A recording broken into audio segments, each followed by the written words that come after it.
ഇന്നത്തെ ക്ലാസ്സിൽ നമ്മൾ ഡിസ്കസ് ചെയ്യുന്നത് KTU IT 407 നോളജ് എഞ്ചിനീയറിംഗിൽ മൊഡ്യൂൾ 2-ൽ ഉൾപ്പെടുത്തിയിട്ടുള്ള ആൻഡ് ഓർ ഗ്രാഫുകളെ പറ്റിയാണ്. എന്താണ് ആൻഡ് ഓർ ഗ്രാഫുകൾ എന്ന് വെച്ചാൽ പ്രോബ്ലം റിഡക്ഷന് വേണ്ടി ഉപയോഗിക്കുന്ന ഒരു ടൈപ്പ് ടെക്നിക്കാണ് ആൻഡ് ഓർ ഗ്രാഫുകൾ. It is a type of problem reduction techniques. It is useful for representing solution of a problems that can be solved by decomposing them into a set of smaller problems, all of which must be solved. അതായത് നമ്മളൊരു പ്രോബ്ലത്തിനെ ചെറിയ ചെറിയ sub problems ആക്കുന്നു, എന്നിട്ട് ഓരോ sub പ്രോബ്ലംസും solve ചെയ്തുകൊണ്ട് അതിൻ്റെ cost കണ്ടുപിടിച്ചുകൊണ്ട് മുകളിലേക്ക് തിരിച്ചു പോകുന്ന ഒരു പ്രോസസ്സ്. അങ്ങനെയാണ് സാധാരണയായിട്ട് ഈ പ്രോബ്ലംസ് ചെയ്യുന്നത്. ഇതിൽ രണ്ട് ടൈപ്പ്, ഈ പേര് സൂചിപ്പിക്കുന്ന പോലെ തന്നെ രണ്ട് സൊല്യൂഷൻ അല്ലെങ്കിൽ രണ്ട് ടൈപ്പ് ഓഫ് ടെക്നിക്സ് നമുക്ക് സ്വീകരിക്കാം. ഒന്ന് ഓർ എന്തിനാണെന്ന് വെച്ച് കഴിഞ്ഞാൽ രണ്ട് ചോയ്സ് എടുക്കാനുള്ളത്. Or not represent the choice between possible decomposition. അപ്പോൾ നമുക്ക് എത്ര ചോയ്സ് വേണം കാണാം, 2 ഓർ മോർ അല്ലെങ്കിൽ 2 ഓർ മോർ, എത്ര 2 അതിലധികമോ സൊല്യൂഷൻസ് കാണും. അതിനെ റെപ്രസെൻറ്റ് ചെയ്യാൻ വേണ്ടി ഓർ സൊല്യൂഷൻ ഉപയോഗിക്കുന്നു. ഇനി അടുത്തതെന്ന് വെച്ച് കഴിഞ്ഞാൽ ഒരു ആർക്കാണ്. ആ ആർക്കിനെ വിളിക്കുന്ന പേരാണ് ആൻഡ് ആർക്ക്. ഈ ആൻഡ് ആർക്ക് എന്തിനാണ് സൂചിപ്പിക്കുന്നതെന്ന് വെച്ച് കഴിഞ്ഞാൽ ഇത് രണ്ടും കൂടെ ഇൻക്ലൂഡ് ചെയ്യണം. അതായത് ഒരിക്കലും നമുക്ക് അത് ഒറ്റയ്ക്ക് മാത്രമാക്കി കഴിഞ്ഞ് സൊല്യൂഷൻ പൂർണ്ണമാവില്ല, അല്ലെങ്കിൽ നമ്മുടെ ഗോൾ സ്റ്റേറ്റ് അച്ചീവ് ചെയ്യാൻ പറ്റില്ല. ഇത് രണ്ടും കൂടെ ഒരുമിച്ചുണ്ടെങ്കിൽ മാത്രമേ സൊല്യൂഷൻ കിട്ടൂ എന്നതിനെ റെപ്രസെൻറ്റ് ചെയ്യാൻ വേണ്ടിയാണ് ആൻഡ് ആർക്ക് ഉപയോഗിക്കുന്നത്.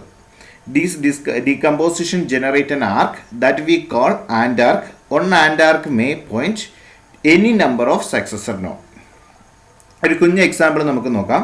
ഇവിടെ നമ്മുടെ ഗോൾ സ്റ്റേറ്റ് എന്ന് പറയുന്നത് അക്യൂർ TV സെറ്റ് എന്ന് പറയുന്ന ഒരു ഗോൾ സ്റ്റേറ്റ് അക്യൂർ ചെയ്യാൻ വേണ്ടി 3 ഓർ സൊല്യൂഷൻസ് അല്ലെങ്കിൽ 3 ഓർ ചോയ്സസ് ഉണ്ട്. ഒന്നാമത്തേന്ന് വെച്ചാൽ സ്റ്റീൽ TV സെറ്റാണ്, രണ്ടാമത്തത് ഏൺ സം മണി, മൂന്നാമത്തത് ഗോൾ ബൈ TV സെറ്റ് എന്നതാണ്. അപ്പോൾ ഇവിടെ ഏൺ സം മണി എന്ന് വെച്ച് കഴിഞ്ഞാൽ കുറച്ച് കാശ് ഒപ്പിക്കുക അല്ലെങ്കിൽ കുറച്ച് കാശ് കിട്ടുക എന്നുള്ളൊരർത്ഥം മാത്രമേ ഉള്ളൂ. അപ്പോൾ നമ്മുടെ ഗോൾ അക്യൂർ TV സെറ്റ് എന്ന് പറയുന്ന ഒരു ഗോൾ അച്ചീവ് ആവുന്നില്ല. അപ്പോൾ അതിന് മറ്റേ ബൈ TV സെറ്റ് എന്ന് പറയുന്ന കാശുണ്ടെങ്കിൽ TV സെറ്റ് മേടിച്ചു കഴിഞ്ഞാൽ മാത്രമേ ഗോൾ സെറ്റ് അച്ചീവ് ആവൂ. അപ്പോൾ അത് രണ്ടും കൂടെ ഒരുമിച്ച് നിൽക്കണം. അപ്പോൾ ഇത് റെപ്രസെൻറ്റ് ചെയ്യാൻ വേണ്ടിയാണ് ഒരു ആർക്ക് വരച്ചിരിക്കുന്നത്. ഈ ആർക്കിനെ വിളിക്കുന്ന പേരാണ് ആൻഡ് ആർക്ക്. ഈ രണ്ടിനെയും കൂടെ കണക്ട് ചെയ്തുകൊണ്ട് ഒരു ചെറിയ ആർക്ക് ലൈക്ക് സ്ട്രക്ചർ വരയ്ക്കുന്നു. ഈ ആർക്കിനെ വിളിക്കുന്ന പേരാണ് ആൻഡ് ആർക്ക്. അപ്പോൾ ഇവിടെ എന്തെന്ന് വെച്ച് കഴിഞ്ഞാൽ ഈ ഏൺ സം മണി എന്ന് പറയുന്നതിന് ഒറ്റയ്ക്കൊരു സൊല്യൂഷൻ ആവുന്നില്ല, അല്ലെങ്കിൽ ഗോൾ അച്ചീവ് ചെയ്യാൻ പറ്റുന്നില്ല. ബൈ TV സെറ്റ് എന്ന് പറയുന്നതിൻ്റെ കൂടെ ഇതിന് എന്ത് ചെയ്യാൻ പറ്റും, ആ കംപ്ലീറ്റ് സൊല്യൂഷൻ ആവാൻ പറ്റും. അപ്പോൾ ബൈ TV സെറ്റിന് കുറച്ച് കാശ് വേണം. അപ്പോൾ ഇത് രണ്ടും കൂടെ ജോയിൻ്റ് ആയിട്ടാണ് നിൽക്കുന്നത്. ഇനി സ്റ്റീൽ TV സെറ്റ് എന്ന് പറയുമ്പോൾ ഗോൾ സ്റ്റേറ്റ് അച്ചീവ് ആയി, അപ്പോൾ അതൊരു ഓർ സൊല്യൂഷൻ ആണ്. അപ്പോൾ ഇങ്ങനെയുള്ളതിനെയാണ് ആൻഡ് ആർക്ക് കൊണ്ട് റെപ്രസെൻറ്റ് ചെയ്യുന്നത്. അപ്പോൾ നമുക്ക് ഇനി ഇതിൻ്റെ അൽഗോരിതം നോക്കാം. അൽഗോരിതം എങ്ങനെയാണ് വർക്ക് ചെയ്യുന്നതെന്ന് വെച്ച് കഴിഞ്ഞാൽ നമ്മളൊരു ഗ്രാഫിനെ ഇനിഷ്യലൈസ് ചെയ്യണം. ഇനിഷ്യലൈസ് ചെയ്യുന്നത് നേരത്തെ നമ്മൾ കണ്ടതുപോലെ തന്നെ സ്റ്റാർട്ടിംഗ് നോഡ് വെച്ചിട്ടാണ് ഇനിഷ്യലൈസ് ചെയ്യുന്നത്. ഇതിൻ്റെ അൽഗോരിതം ഓൾമോസ്റ്റ് നമ്മൾ നേരത്തെ കണ്ടിട്ടുള്ള ബെസ്റ്റ് സെർച്ചിൻ്റെ അൽഗോരിതവുമായിട്ട് ഓൾമോസ്റ്റ് സിമിലർ ആണ്, അല്ലെങ്കിൽ ഏകദേശം അതേ ടെക്നിക്ക് തന്നെയാണ് ഇവിടെയും യൂസ് ചെയ്യുന്നത്.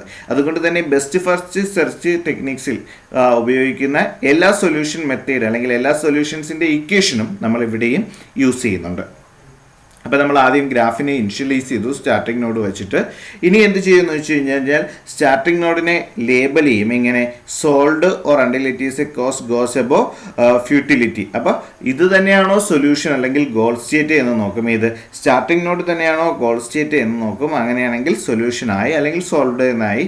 അടുത്ത വേറൊരു പുതിയ സ്റ്റേറ്റ് ഇവിടെ വരുന്നുണ്ട്, ഫ്യൂട്ടിലിറ്റി എന്ന് പറയുന്ന ഒരു പുതിയ സ്റ്റേറ്റ്. എന്താണ് ഫ്യൂട്ടിലിറ്റി സ്റ്റേറ്റ് എന്ന് പറയുന്നത് എന്ന് വെച്ച് കഴിഞ്ഞാൽ നമ്മളിപ്പോൾ ഒരു സാധനം വാങ്ങുവാൻ അല്ലെങ്കിൽ എന്തെങ്കിലും ഒരു കാര്യം ചെയ്യാൻ വേണ്ടി ഒരു എമൗണ്ട് കരുതിയിട്ടുണ്ട്. ഇപ്പോൾ ഞാനൊരു ഫോൺ മേടിക്കാൻ തയ്യാറാവുന്നു. അപ്പോൾ ഫോൺ മേടിക്കാൻ ഒരു 20,000 രൂപയാണ് എൻ്റെ ബഡ്ജറ്റ്. അപ്പോൾ അതിന് മുകളിലേക്കുള്ള ഒരെണ്ണമാണെങ്കിൽ ഞാൻ നോക്കേണ്ട കാര്യമില്ല. അപ്പോൾ അതിൻ്റെ സ്റ്റേറ്റ് അല്ലെങ്കിൽ എൻ്റെ കയ്യിലുള്ള കാശിനേക്കാൾ എബോ ആയിട്ടുള്ള ഒരു സ്റ്റേറ്റ് നോക്കേണ്ട കാര്യമില്ല. അങ്ങനെ എബോ ആയിട്ടുള്ള സ്റ്റേറ്റുകളെ വിളിക്കുന്ന സ്റ്റേജിൻ്റെ പേരാണ് ഫ്യൂട്ടിലിറ്റി സ്റ്റേജ് എന്ന് പറയുന്നത്. അപ്പോൾ ഫ്യൂട്ടിലിറ്റി സ്റ്റേജിന് മുകളിലാണോ കോസ്റ്റ്, അതേപോലെ തന്നെ സോൾവ്ഡ് ആണോ എന്ന് ചെക്ക് ചെയ്യും. അങ്ങനെ അല്ല എങ്കിൽ നമ്മൾ എന്ത് ചെയ്യുകയാണ്, സ്റ്റെപ്പ് ചെയ്യുകയാണ്, traverse the graph starting at the initial node and follow the current best path. അതായത് ഇനിഷ്യൽ നോഡിൽ നിന്ന് തുടങ്ങി ബെസ്റ്റ് പാത്ത് ചൂസ് ചെയ്തുകൊണ്ട് ട്രാവൽ ചെയ്യുന്നു. ഇനി എന്ത് ചെയ്യുമെന്ന് വെച്ച് കഴിഞ്ഞാൽ പിക്ക് അൺഎക്സ്പാൻഡഡ് node and expanded it compute F of N value. അപ്പോൾ ഈ നോഡ് എന്ന് പറയുന്നത് ഒന്നിൽ കൂടുതൽ എണ്ണത്തിൻ്റെ കോമ്പിനേഷൻ ആണെങ്കിൽ നമ്മൾ അതിനെ എന്ത് ചെയ്യുന്നു, എക്സ്പാൻഡ് ചെയ്യുന്നു. എക്സ്പാൻഡ് ചെയ്തിട്ട് F of N value compute ചെയ്യുന്നു. ഈ എഫ് ഓഫ് എൻ വാല്യൂ നമ്മൾ എങ്ങനെയാണ് കമ്പ്യൂട്ട് ചെയ്യുന്നതെന്ന് വെച്ച് കഴിഞ്ഞാൽ നമ്മൾ ബെസ്റ്റ് സെർച്ച് ടെക്നിക്കിൽ ഉപയോഗിച്ച ആ സ്റ്റേജ് തന്നെ എന്താണ്, F of N equal to G of N plus H of N എന്ന് പറയുന്ന ഇക്വേഷൻ്റെ സഹായത്തോടു കൂടി തന്നെ കമ്പ്യൂട്ട് ചെയ്യുന്നു. അതിനുശേഷം നമ്മൾ എന്ത് ചെയ്യുന്നു എന്ന് വെച്ച് കഴിഞ്ഞാൽ ഈ F of N value update ചെയ്യണം. ഒരു മുമ്പുണ്ടായിരുന്ന ഓരോ സ്റ്റേജിലും നമ്മൾ തിരിച്ചു പോകേണ്ടതായിട്ടുണ്ട്. അവിടെയെല്ലാം നമ്മൾ എന്ത് ചെയ്യണം, ബാക്ക് ട്രാക്കിംഗ് എന്ന് വേണമെങ്കിൽ പറയാം. അവിടെയെല്ലാം നമ്മൾ എന്ത് ചെയ്യേണ്ടതായിട്ടുണ്ട്, അപ്ഡേറ്റ് ചെയ്യേണ്ടതായിട്ടുണ്ട്. ഇനി ഏതെങ്കിലും നോഡ് 0 ആയിട്ട് മാർക്ക് ചെയ്തിട്ടുണ്ടെങ്കിൽ if any node marked as 0 that node was solved. അതായത് ഏറ്റവും സൊല്യൂഷൻ എത്തിയത് അല്ലെങ്കിൽ ഇനി ഡീകമ്പോസ് ചെയ്യാൻ പറ്റാത്ത ഇതിനെയാണ് നമ്മൾ 0 കൊണ്ട് ഡിനോട്ട് ചെയ്യുന്നത്. 0 കണ്ടു കഴിഞ്ഞാൽ ഇനി അതിനെ ഒന്നും കൂടി ഡീകമ്പോസ് ചെയ്യാൻ പറ്റില്ല എന്നാണ് നമ്മൾ അതിൽ നിന്ന് മനസ്സിലാക്കേണ്ടത്. ഇനി നമ്മൾ എന്ത് ചെയ്യണമെന്ന് വെച്ച് കഴിഞ്ഞാൽ എഫ് ഓഫ് എൻ വാല്യൂ കണ്ടുപിടിച്ച് അപ്ഡേറ്റ് ചെയ്തിട്ട് വീണ്ടും നമ്മൾ എന്ത് ചെയ്യുക, ഈ പ്രോസസ്സ് ചെയ്യുക. Change the path based on the minimum value, repeat the process. അപ്പോൾ അൽഗോരിതം ഇത്രയേ ഉള്ളൂ. ആദ്യം നോഡിനെ ഇനിഷ്യലൈസ് ചെയ്യുക. സ്റ്റാർട്ടിംഗ് നോഡായിരിക്കും ഏറ്റവും ആദ്യം വരുന്നത്, അല്ലെങ്കിൽ ഇനിഷ്യൽ സ്റ്റേറ്റ് വരുന്നത് വെച്ച് ഇനിഷ്യലൈസ് ചെയ്യുക. എന്നിട്ട് അത് നേരത്തെ പോലെ തന്നെ നോക്കുക, അതാണോ ഗോൾ സ്റ്റേറ്റ് എന്ന് നോക്കുക. അതേപോലെ അതിൻ്റെ ഗോൾ സ്റ്റേറ്റ് അല്ല എങ്കിൽ നമ്മൾ പറയുന്ന പ്രോസസ്സ് ചെയ്യുക. അപ്പോൾ ഒരു കാര്യം കൂടെ ചെക്ക് ചെയ്യുക, നമ്മുടെ ഫ്യൂട്ടിലിറ്റി സ്റ്റേജും കൂടെ ചെക്ക് ചെയ്യുക. ഫ്യൂട്ടിലിറ്റി സ്റ്റേജ് എന്ന് വെച്ചാൽ കോസ്റ്റിന്, അതായത് നമ്മൾ പറയുന്ന കണ്ടീഷൻ സാറ്റിസ്ഫൈ ചെയ്ത് ഇത് നിൽക്കുന്നുണ്ടോ എന്ന് കൂടെ നോക്കുക. ഇതാണ് എങ്കിൽ സൊല്യൂഷൻ മുമ്പോട്ട് പോവുക. എന്ത് ചെയ്യുക, ഇനിഷ്യൽ നോഡിൽ നിന്ന് തുടങ്ങിയിട്ട് അടുത്ത ബെസ്റ്റ് നോഡ് അല്ലെങ്കിൽ കറണ്ട് ബെസ്റ്റ് നോഡ് കണ്ടുപിടിച്ചുകൊണ്ട് അതിനെ ആഡ് ചെയ്യുക. പിന്നെ അതിനെ എക്സ്പാൻഡ് ചെയ്യുക. എക്സ്പാൻഡ് ചെയ്തിട്ട് കോസ്റ്റ് കണ്ടുപിടിക്കുക. കോസ്റ്റ് വെച്ചിട്ട് അപ്ഡേറ്റ് ചെയ്യുക. ഏതെങ്കിലും നോഡ് 0 വാല്യൂ ആയിട്ട് ഇൻഡിക്കേറ്റ് ചെയ്തിരിക്കുന്നു എങ്കിൽ നമ്മൾ മനസ്സിലാക്കേണ്ടത് അതിനെ ഇനി ഡീകമ്പോസ് ചെയ്യാൻ പറ്റില്ല എന്ന് മനസ്സിലാക്കുക. ഇനി ഇങ്ങനെ നമ്മൾ എന്ത് ചെയ്യുക, വാല്യൂ അപ്ഡേറ്റ് ചെയ്ത് കൊടുക്കുക. അത് വെച്ചുകൊണ്ട് ഈ പുതിയതായിട്ട് അപ്ഡേറ്റ് ചെയ്ത വാല്യൂ കൊണ്ട് ബെസ്റ്റ് പാത്ത് ഫൈൻഡ് ചെയ്യുക. ഇനി നമുക്ക് ടെക്സ്റ്റ് ബുക്കിലെ ഒരു ചെറിയ എക്സാമ്പിൾ നോക്കാം. അപ്പോൾ എനിക്ക് തോന്നുന്നു കുറച്ചുകൂടെ നിങ്ങൾക്ക് കാര്യങ്ങൾ ക്ലിയർ ആവും. അപ്പോൾ ഇത് നിങ്ങളുടെ ടെക്സ്റ്റ് ബുക്കിലെ ഒരു എക്സാമ്പിളാണ്. ഈ എക്സാമ്പിൾ ഇവിടെ ഒരു സ്റ്റാർട്ട് നോഡ് ഉണ്ട്, എ എന്ന് പറയുന്ന സ്റ്റാർട്ട് നോഡ്. അതിൻ്റെ ഹ്യൂറിസ്റ്റിക് വാല്യൂ 5 എന്ന് കാൽക്കുലേറ്റ് ചെയ്തിട്ടുണ്ട്. ഇത് step before the step 2 before the step 3 എന്നൊക്കെ എഴുതിയിട്ടുണ്ട്. അപ്പോൾ നിങ്ങൾ അതൊന്നും നോക്കണ്ട. എ എന്ന് പറയുന്നതിൻ്റെ വാല്യൂ കാൽക്കുലേറ്റ് ചെയ്തിട്ടുണ്ട്. 5 ആണ് ഹ്യൂറിസ്റ്റിക് വാല്യൂ, അതായത് എച്ച് ഓഫ് എൻ വാല്യൂ. ഇനി എയിൽ നിന്ന് 3 ഓർ കണ്ടീഷൻ ഉണ്ട്, ബി സി ഡി എന്ന് പറയുന്നത്. ഇവിടെ ബി എയും സി എയും കൂടെ കണക്ട് ചെയ്തുകൊണ്ട് ഒരു ആൻഡ് ആർക്ക് വരച്ചിട്ടുണ്ട്. അപ്പോൾ ബിയും സിയും ഒരുമിച്ചേ നിൽക്കും. ഇനി ഡിയിലേക്ക് ഒരു ഒന്നുമില്ല, ഡയറക്റ്റ് ആയിട്ട് വരച്ചിട്ടുണ്ട്. ഇനി ഇവിടെ കോസ്റ്റ് കമ്പ്യൂട്ട് ചെയ്ത് 6 എന്ന് എഴുതിയിട്ടുണ്ട്. അപ്പോൾ ഇനിഷ്യലി 5 ആയിരുന്നു, ഇവിടെ എത്തിയപ്പോൾ ഇത് 6 ആയി. എങ്ങനെയാണ് ഇത് 6 ആയത് എന്ന് വെച്ച് കഴിഞ്ഞാൽ നമ്മൾ ഡിയിലെ കോസ്റ്റ് അല്ലെങ്കിൽ ഹ്യൂറിസ്റ്റിക് വാല്യൂ 5 എന്ന് തന്നിട്ടുണ്ട്. എല്ലാ നോഡിൻ്റെയും ജി ഓഫ് എൻ വാല്യൂ ഇവിടെ 1 ആയിട്ടാണ് എടുത്തിരിക്കുന്നത് കേട്ടോ. അപ്പോൾ എഫ് ഓഫ് എൻ വാല്യൂ കണ്ടുപിടിക്കാൻ നേരത്തെ G of N plus H of N ആണ്. ജി ഓഫ് എൻ എന്ന് പറയുന്നത് 1 പ്ലസ് എച്ച് ഓഫ് എൻ എന്ന് പറഞ്ഞാൽ 5. അപ്പോൾ 1 + 5 6. ആ വാല്യൂ ആണ് ഇവിടെ അപ്ഡേറ്റ് ചെയ്തിരിക്കുന്നത്. ഇനി ഇവിടെ 9 എന്ന് എഴുതിയിട്ടുണ്ട്, അതായത് നമ്മൾ 3യുടെ വാല്യൂ കണ്ടുപിടിക്കണം. 3യുടെ വാല്യൂ കണ്ടുപിടിക്കാൻ എച്ച് ഓഫ് എൻ 3 ആണ്, ജി ഓഫ് എൻ 1 ആണ്. അപ്പോൾ 4 ആയി. സിയുടേത് കണ്ടുപിടിക്കുമ്പോൾ 1 + 4 കിട്ടും, 5 കിട്ടും. അപ്പോൾ ഇവിടെ 5 ഉണ്ട്, ഇവിടെ 4 ഉണ്ട്. ഇതൊരു ആൻഡ് ആർക്ക് ആയതുകൊണ്ട് തന്നെ നമ്മൾ രണ്ടും കൂടെ ആഡ് ചെയ്യണം. അങ്ങനെ 5 + 4 ആഡ് ചെയ്യുന്നത് കൊണ്ടാണ് ഇവിടെ എന്ത് വന്നത്, 9 എന്ന് അപ്ഡേറ്റ് ചെയ്തത്.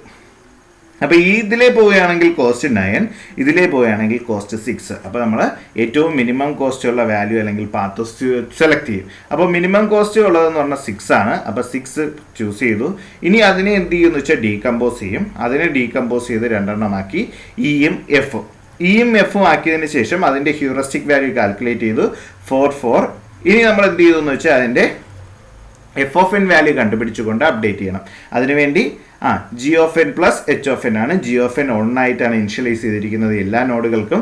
അപ്പോൾ 1 + 4 5ഉം എഫിൻ്റെതും 1 + 4 5 തന്നെ കിട്ടും. ഇവിടെ ഒരു ആൻഡ് ആർക്ക് ഉണ്ട്. ആൻഡ് ആർക്ക് അതാ ഇവിടെ കാണുന്നുണ്ടല്ലോ, ഒരു ആൻഡ് ആർക്ക് ഉണ്ട്. ഡിയിൽ ഇയെയും എഫിനെയും കൂടെ ഡിയിൽ നിന്ന് കണക്ട് ചെയ്തുകൊണ്ട് ഒരു ആൻഡ് ആർക്ക് ഉണ്ട്. അപ്പോൾ അത് രണ്ടും കൂടെ ആഡ് ചെയ്യണം. അപ്പോൾ 5 + 5 10 ആണ് ഇതിൻ്റെ വാല്യൂ. അപ്പോൾ ഇനി നമ്മൾ നോക്കുമ്പോൾ ഇവിടെ 9, ഇവിടെ 10. അപ്പോൾ നമ്മൾ എന്ത് ചെയ്തു, ഈ 9 കോസ്റ്റ് വരുന്നതിൽ നിന്ന് ഏതെങ്കിലും ഒരെണ്ണം ഡീകമ്പോസ് ചെയ്യാൻ തീരുമാനിച്ചു. അപ്പോൾ ഇവിടെ ഹ്യൂറിസ്റ്റിക് വാല്യൂ നോക്കുമ്പോൾ എഫ് ഓഫ് എൻ വാല്യൂ നോക്കുമ്പോൾ ബിക്കാണ് ഏറ്റവും ചെറുത് വരുന്നത്. അതുകൊണ്ട് ബി എ ഡീകമ്പോസ് ചെയ്തു. ബിയെ ഡീകമ്പോസ് ചെയ്ത് ജിയും എച്ചുമാക്കി, ബിയെ ഡീകമ്പോസ് ചെയ്ത് ജിയും എച്ചുമാക്കി. അതിൻ്റെ ഹ്യൂറിസ്റ്റിക് വാല്യൂ കാൽക്കുലേറ്റ് ചെയ്തു. ജിയുടേത് 5ഉം എച്ചിൻ്റേത് 7ഉം. ജി ഓഫ് എൻ വാല്യൂ 1 തന്നെയാണ്. എഫ് ഓഫ് എൻ വാല്യൂ കണ്ടുപിടിച്ചു. 5 + 1 6ഉം 7 + 1 8ഉം. ഇനി ഇവിടെ ഇതെന്താണ്, ആ ഒരു ആൻഡാർക്കുണ്ട്, അതുകൊണ്ട് തന്നെ എന്ത് ചെയ്യണം, ഇതിൻ്റെ വാല്യൂ വെച്ചിട്ട് വാല്യൂ അപ്ഡേറ്റ് ചെയ്യണം. അപ്പോൾ 6 + 8 വരെ 14 വരും ഇവിടുത്തെ വാല്യൂ. ഇങ്ങനെ ആണ് നമ്മൾ എന്ത് ചെയ്യുന്നത്, ഈ ഒരു മെത്തേഡ് സോൾവ് ചെയ്ത് പോകുന്നത്. അപ്പോൾ ഇത് നിങ്ങൾ കണ്ടപ്പോൾ നിങ്ങൾക്ക് കൃത്യമായിട്ടൊരു ഐഡിയ മനസ്സിലായി കാണില്ല. അപ്പോൾ ഞാൻ കുറച്ചും കൂടി ഒന്ന് കാര്യങ്ങൾ ക്ലിയർ ആവാൻ വേണ്ടി വേറൊരു എക്സാമ്പിൾ കാണിക്കാം. നമ്മളിപ്പോൾ ഒരു 3 മെട്രിക്സ് മൾട്ടിപ്ലൈ ചെയ്യാൻ ഉദ്ദേശിക്കുന്നു. A1, A2, A3 എന്ന് പറയുന്ന 3 മെട്രിക്സ് മൾട്ടിപ്ലൈ ചെയ്യാൻ ഉദ്ദേശിക്കുന്നു. A1ൻ്റെ ഓർഡർ എന്ന് പറയുന്നത് 3/4 ആണ്. A2വിൻ്റെ ഓർഡർ എന്ന് പറയുന്നത് 4/10 ആണ്. A3യുടെ ഓർഡർ എന്ന് പറയുന്നത് 10/1 ആണ്. അപ്പോൾ ഈ 3 ഓർഡറിലുള്ള മെട്രിക്സുകൾ മൾട്ടിപ്ലൈ ചെയ്യാൻ തീരുമാനിച്ചു. അപ്പോൾ ഇതിന് ഏറ്റവും വലിയ പ്രത്യേകത എന്ന് വെച്ച് കഴിഞ്ഞാൽ ഈ മെട്രിക്സുകൾ മൾട്ടിപ്ലൈ ചെയ്യുമ്പോൾ A1, A2 ഒരുമിച്ച് മൾട്ടിപ്ലൈ ചെയ്യാം, എന്നിട്ട് A3 കൂടെ മൾട്ടിപ്ലൈ ചെയ്യാം. അല്ലെങ്കിൽ A2, A3 മൾട്ടിപ്ലൈ ചെയ്തിട്ട് അതിൻ്റെ കൂടെ A1ഉം കൂടെ മൾട്ടിപ്ലൈ ചെയ്യാം. നമുക്കറിയാം നമ്പർ ഓഫ് കോളംസും ഒന്നാമത്തെ മെട്രിക്സിൻ്റെ നമ്പർ ഓഫ് കോളംസും രണ്ടാമത്തെ മെട്രിക്സിൻ്റെ നമ്പർ ഓഫ് റോയും ഈക്വൽ ആയെന്നാൽ മാത്രമേ മൾട്ടിപ്ലൈ ചെയ്യാൻ പറ്റൂ എന്നൊരു കണ്ടീഷനുണ്ട് മെട്രിക്സിന്. അപ്പോൾ 3 മെട്രിക്സുകൾ മൾട്ടിപ്ലൈ ചെയ്യുന്ന ഈ കണ്ടീഷനിൽ 2 പോസിബിൾ വേസ് ആണ് എനിക്കുള്ളത്. ഒന്നാമത്തത് A1ഉം A2ഉം കൂടെ മൾട്ടിപ്ലൈ ചെയ്തിട്ട് അതിൻ്റെ കൂടെ A3 മൾട്ടിപ്ലൈ ചെയ്യുക. രണ്ടാമത്തത് A2ഉം A3യും കൂടെ മൾട്ടിപ്ലൈ ചെയ്തിട്ട് അതിൻ്റെ കൂടെ A1 മൾട്ടിപ്ലൈ ചെയ്യുക. അപ്പോൾ ഞാൻ ആ 2 സ്റ്റേജസ് ഇവിടെ ഡിനോട്ട് ചെയ്തു. ഓർ കണ്ടീഷനാണ് ഇവിടെ വരച്ചിരിക്കുന്നത്. A1 × A2 A3, A1 × A2 × A3. ഇനി ഇതിനെ എനിക്ക് ഡീകമ്പോസ് ചെയ്യാൻ പറ്റും. അപ്പോൾ ഞാൻ ഓരോന്നായിട്ട് നോക്കാം. ആദ്യം A1 A2 × A3 എന്ന് പറയുന്നൊരെണ്ണം നോക്കാം. ഇതിനെ ഡീകമ്പോസ് ചെയ്തു. എങ്ങനെ? A1ഉം A2ഉം A3 ഒരുമിച്ച്. എപ്പോഴെങ്കിലും ഇനി ഒരു ഓപ്പറേഷനും ഇല്ല എങ്കിൽ അതിൻ്റെ വാല്യൂ 0 ആയിരിക്കും. അപ്പോൾ ഇതിൻ്റെ വാല്യൂ 0 ആണ്. ഇനി A1 A2വിനെ വീണ്ടും ഞാൻ ഡീകമ്പോസ് ചെയ്തു. എങ്ങനെ? A1ഉം A2ഉം. അപ്പോൾ ഇനി ഓപ്പറേഷൻസ് ഇല്ല, അതുകൊണ്ട് അതിൻ്റെയും H ഓഫ് എൻ വാല്യൂ 0. ഇനി A1 A2വിൻ്റെ വാല്യൂ കണ്ടുപിടിക്കണം. A1 A2വിൻ്റെ വാല്യൂ കണ്ടുപിടിക്കാൻ വേണ്ടി നമുക്ക് H ഓഫ് എന്നും G ഓഫ് എന്നും ഒക്കെ ഡിക്ലെയർ ചെയ്യാം. ഞാൻ ഒരു സിമ്പിൾ എക്സാമ്പിളിന് വേണ്ടി ഇവിടെ എന്ത് ചെയ്യുന്നു വെച്ചാൽ A1ഉം A2വിൻ്റെയും കൂടെ വാല്യൂ മൾട്ടിപ്ലൈ ചെയ്യുകയാണ് ചെയ്യുന്നത്. ചുമ്മാ നമ്മുടെ ഓർഡർ എഴുതിയിരിക്കുന്ന വാല്യൂവിനെ മൾട്ടിപ്ലൈ ചെയ്യുന്നു. അവിടെ ഏതെങ്കിലും വാല്യൂ റിപ്പീറ്റ് ചെയ്യുന്നുണ്ടെങ്കിൽ അതിനെ ഒരു വട്ടമേ പരിഗണിക്കുന്നുള്ളൂ എന്ന രീതിയിൽ മൾട്ടിപ്ലൈ ചെയ്യുന്നു. അപ്പോൾ A1 × A2 3/4 × 4 × 10. അപ്പോൾ 4 2 വട്ടം ആവർത്തിക്കുന്നുണ്ട്, അപ്പോൾ ഒരു വട്ടം എടുക്കുന്നുള്ളൂ. അപ്പോൾ 3 × 4 12, 12 × 10 120. അപ്പോൾ ഇതിൻ്റെ വാല്യൂ എന്ന് പറയുന്നത് 120 ആണ്. ഇനി A1 × A2 × A3. അപ്പോൾ A1 × A2 × A3 ആവുമ്പോൾ ഞാൻ എന്ത് ചെയ്യാണ്, A1 × A2 ഉണ്ട്, അതിൻ്റെ കൂടെ A3യും കൂടെ മൾട്ടിപ്ലൈ ചെയ്യാൻ തീരുമാനിച്ചു. അല്ലെങ്കിൽ A1 × A2 ഞാൻ ഓൾറെഡി 120 എന്ന് മൾട്ടിപ്ലൈ ചെയ്ത് വെച്ചിരിക്കുന്നുണ്ട്. A3യുടേത് മാത്രം മൾട്ടിപ്ലൈ ചെയ്യാം. അപ്പോൾ 10 × 1 10 കിട്ടും. ഇനി ഇവിടെ ഒരു ആൻഡാർക്കാണ്. ആൻഡാർക്ക് ആയതുകൊണ്ട് എന്ത് ചെയ്യണം, ഇത് ആഡ് ചെയ്യണം. അപ്പോൾ 120 താഴത്തെ കോസ്റ്റ് ഉണ്ട്. ഇപ്പോൾ A3യുടെ കോസ്റ്റ് 10 കിട്ടി. അപ്പോൾ 120 + 10 130 എന്ന് കോസ്റ്റ് കിട്ടി. ഇനി ഇവിടെ ഒരു ആൻഡാർക്കായിരുന്നു. എന്തുകൊണ്ട് ഞാൻ ഈ ആൻഡാർക്കിനെ ആഡ് ചെയ്തില്ല എന്ന് വെച്ച് കഴിഞ്ഞാൽ ഇനിഷ്യൽ നോഡിൻ്റെ വാല്യൂ 0s ആയിരുന്നു. അതായത് ഇനി ഓപ്പറേഷൻസ് ഇല്ല, അതായത് താഴോട്ട് ഡീകമ്പോസ് ചെയ്യാൻ പറ്റാത്തത് 0 ആയതുകൊണ്ട് 0 ആഡ് ചെയ്യുന്നതുകൊണ്ട് യൂസ് ഇല്ലാത്തത് കൊണ്ടാണ് ആഡ് ചെയ്യാത്തത്. ഇനി ഞാൻ അടുത്തൊരു ചാൻസ് നോക്കുന്നു. A1 × A2 × A3 ഡീകമ്പോസ് ചെയ്തു. A1 ഒറ്റയ്ക്ക് കോസ്റ്റ് 0, A2 × A3, A2 × A3യെ വീണ്ടും ഡീകമ്പോസ് ചെയ്തു. A2 A3 കോസ്റ്റ് 0 ഇനി ഇല്ലാത്ത. അപ്പോൾ A2 × A3 കണ്ടുപിടിക്കണം. A2 × A3 കണ്ടുപിടിക്കാൻ വേണ്ടി 4 × 10 × 10 × 1 10 2 വട്ടം ഉണ്ട്, അതുകൊണ്ട് ഒരു വട്ടം എടുക്കുന്നുള്ളൂ. 4 × 10 × 1 40 എന്ന് പറയുന്നതാണ് കോസ്റ്റ്. ഇനി A1 × A2 × A3. അപ്പോൾ A2 × A3 40 എന്ന് കിട്ടി. ഇനി A1 കൂടെ, അപ്പോൾ A1ൻ്റെ മൾട്ടിപ്ലൈ ചെയ്തു. 3 × 4 3 × 4 12 ആണ്. അപ്പോൾ ആഡ് ചെയ്തു 12 + 40. എന്തുകൊണ്ട് ആഡ് ചെയ്തു? ഇവിടെ ആൻഡാർക്ക് ഉള്ളത് കൊണ്ട് 12 + 40 ആഡ് ചെയ്തു, which is equal to 62. അപ്പോൾ ഞാൻ ഈ 2 ചാൻസസിലൂടെ ഇത് ചെയ്യുന്നു. അപ്പോൾ ഒന്ന് A2ഉം A3യും കൂടെ മൾട്ടിപ്ലൈ ചെയ്തിട്ട് അതിൻ്റെ കൂടെ A1 മൾട്ടിപ്ലൈ ചെയ്യുന്ന ഒരു കണ്ടീഷൻ. അപ്പോൾ കോസ്റ്റ് 62 ആണ്. അടുത്ത ചാൻസ് എന്ന് പറഞ്ഞാൽ A1ഉം A2ഉം കൂടെ മൾട്ടിപ്ലൈ ചെയ്തിട്ട് അതിൻ്റെ കൂടെ A2 മൾട്ടിപ്ലൈ ചെയ്യുന്ന രീതി. അവിടെ കോസ്റ്റ് 130 ആണ്. അപ്പോൾ ഞാൻ ഏത് മെത്തേഡ് ചൂസ് ചെയ്യും? ഏറ്റവും മിനിമം വാല്യൂ ഉള്ള മെത്തേഡ് ചൂസ് ചെയ്യും. അപ്പോൾ 62 വരുന്ന ഈ പാത്താണ്, ഞാൻ ഈ ഡോട്ടഡ് ലൈൻസ് യൂസ് ചെയ്തുകൊണ്ട് മാർക്ക് ചെയ്തിരിക്കുന്ന ഈ പാത്താണ് നമ്മൾ എന്ത് ചെയ്യുന്നത്, ഫോളോ ചെയ്യുന്നത്. അപ്പോൾ ഇതാണ് ഇതിൻ്റെ ഒരു ഏറ്റവും ബേസിക് ആയിട്ട് നമുക്ക് ഐഡിയ മനസ്സിലാക്കാനുള്ള ആൻഡ് ഓർ ഗ്രാഫുകളെ പറ്റിയുള്ള ഐഡിയ മനസ്സിലാക്കാനുള്ള എക്സാമ്പിൾ എന്ന് പറയുന്നത്. അപ്പോൾ ഇത്രയുമാണ് ആൻഡ് ഓർ ഗ്രാഫുകളെ പറ്റി പറയുവാനുള്ളത്. നമുക്ക് ഏറ്റവും സ്യൂട്ടബിൾ ആയിട്ടുള്ള മെത്തേഡ് കണ്ടുപിടിക്കാനുള്ള ഒരു ടെക്നിക്കാണ്. ഇനി എന്താണ് ഇതിൻ്റെ ഡിസഡ്വാൻറ്റേജ് എന്ന് വെച്ച് കഴിഞ്ഞാൽ, നേരത്തെ നമ്മൾ ടെക്സ്റ്റ് ബുക്കിലെ എക്സാമ്പിൾ കണ്ട സമയത്ത് ഇവിടെ ഡി എ ഡീകമ്പോസ് ചെയ്ത് ഇയും എഫും വന്നു.